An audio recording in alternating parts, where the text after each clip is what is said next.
ધારી ગિરનાર સહકારી આગેવાન લાલભાઈ નાકરાણીએ મુખ્યમંત્રીને પત્ર પાઠવ્યો છે. ધારી ગીર પંથકમાં રોડ રસ્તા, એસટી બસની સુવિધાઓ, વન વિભાગની કનડગત સહિતના પ્રશ્નોના નિરાકરણ માટે પત્ર પાઠવીને રજૂઆત કરવામાં આવી છે. સાથે જ આરોગ્યલક્ષી સુવિધાઓ, દવાખાનાઓ બંધ, એસટી બસ બંધ, રોડ રસ્તા બિસ્માર અંગે પત્રમાં ઉલ્લેખ કરવામાં આવ્યો છે. ધારી ગીરના જંગલ વિસ્તારના ગામડાઓમાં અસુવિધાઓ સામે સહકારી આગેવાને પત્ર પાઠવ્યો છે. અમરેલી જિલ્લા મધ્યસ્થ બેંકના ડાયરેક્ટર લાલજીભાઈ નાકરાણીએ મુખ્યમંત્રીને પત્ર પાઠવીને રજૂઆત કરી છે. ભાજપના નેતાએ સ્થાનિક નેતાઓની કામગીરીઓ સામે પણ સવાલ ઉપસ્થિત થઈ રહ્યા છે. ડાયરેક્ટર તરીકે છું લાલજીભાઈ નાકરાણી તરીકે મારું નામ છે.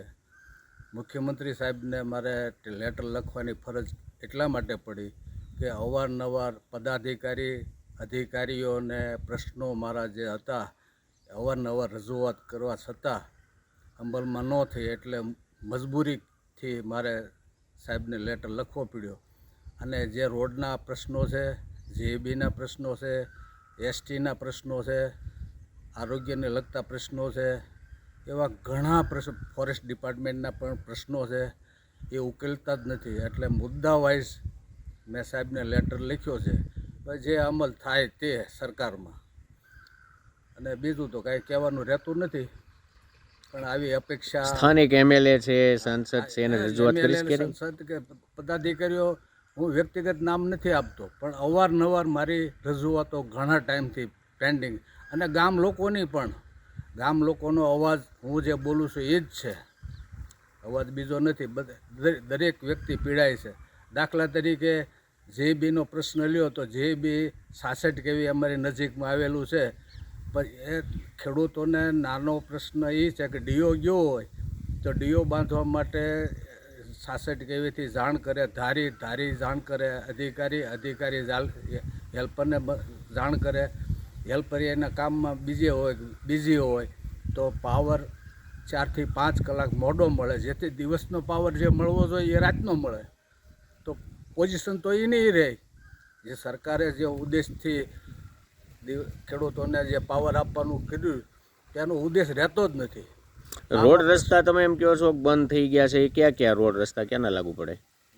રસ્તા બંધ થઈ ગયા છે. દુધાળાથી જળજીડીથી કરમદડી, રાજસ્થળીથી ત્રંબકપુર નવાગામ, ખીસરીથી તરસિંગડા, પાતળા, આ બધા.